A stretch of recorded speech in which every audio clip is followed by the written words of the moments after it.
یا ایھا الکافرون لا اعبد ما تعبدون، اے محبوب آپ فرما دے اے کافروں میں اس کی عبادت نہیں کرتا جس کی تم کرتے ہو۔ عاشقوں کو ہر زمانے میں یاد رکھا جاتا ہے۔ مجھے پنجابی نہیں آتی لیکن پنجابی شاعر پیر مہر علی گولروی نے جب حضور پاک کا دیدار کیا اور پڑھا تھا تو ان کا قصیدہ پڑھتے ہیں تو جھومنے لگتے ہیں۔ مکھ چند بدر شاشانی ہے، ماتھے چمکے لٹھ نورانی ہے، کالی زلف تے اکھ مستانی ہے، مخمور اکھیں ہن مد بھریاں، اس صورت نو میں جان اکھاں کی جان جہاں اکھاں، سچ اکھاں رب دی شان اکھاں، اس شان تو شانہ سب نبیاں، سبحان اللہ ما اجملکا ما اکملکا ما احسنکا، کتے مہر علی کتے تیری سنا گستاخ اکھے کتی جاریا۔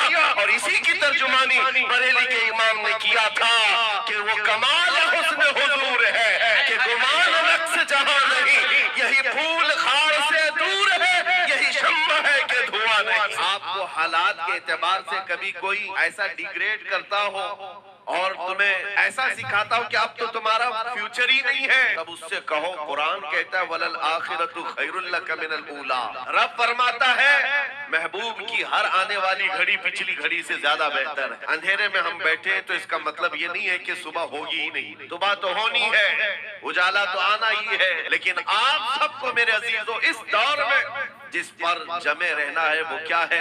وہ ایمان پر استقامت ہے۔ آج میں آپ کے درمیان یہاں سے خطاب کر رہا ہوں، مجھے یہ جب آپ کی کمیٹی والے حضرات آئے تھے مجھے پہلے تو جگہ کا علم نہیں تھا، لیکن جب بتایا گیا تو میں حیرت میں تھا۔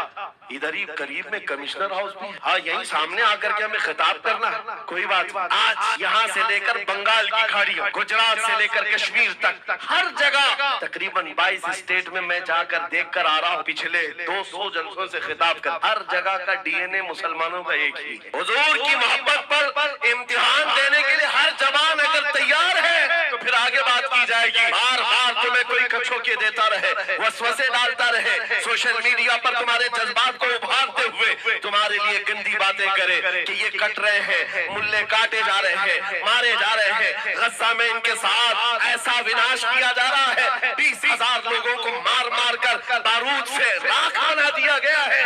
یہ ساری باتیں تمہارے پاس لاتے ہیں تو کچھ جوان یہ سمجھتے ہیں ہم نروس ہو گئے ہیں، ہم مایوس ہو گئے ہیں، ان کا جواب کیا دیں؟ صحیح بات تو ہے، شام میں بھی کاٹے جاتے ہیں، عراق میں بھی مارے جاتے ہیں، افغان میں بھی، برما میں بھی، یمن میں بھی، ہر جگہ ہماری موت ہے، ہماری موت ہے۔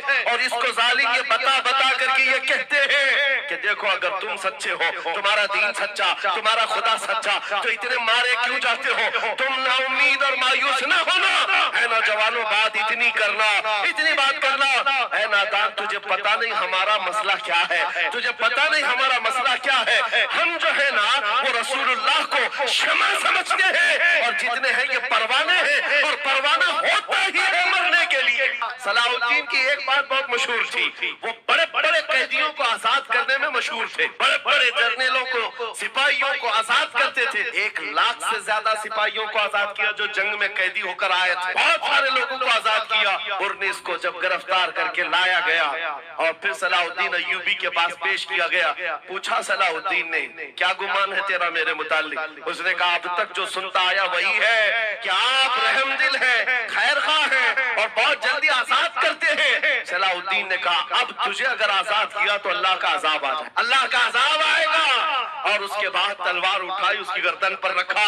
28 سال پہلے تو نے کمزور مسلمانوں کو یہ کہا تھا بلاؤ محمد کو، کہاں ہے یہ دیکھ محمد رسول اللہ نے مجھے بھیجا ہے اور تیری گردن لینے کے لیے بھیجا ہے، تو رسول اللہ کو پکارتا ہے۔ ابھی غلام جب تک زندہ ہے وہ کافی ہے۔ اور اس کے بعد تاریخ میں یہ بات لکھی ہوئی ہے میرے عزیزوں، صلاح الدین ایوبی بیماری کے عالم میں 28 سال کا جو عرصہ گزارا ہے، اس بات کے انتظار میں کہ جب تک حضور پاک کی طرف سے جواب نہیں دوں گا اس وقت تک صلاح الدین کبھی بستر پر ایک رات بھی نہیں سوئے۔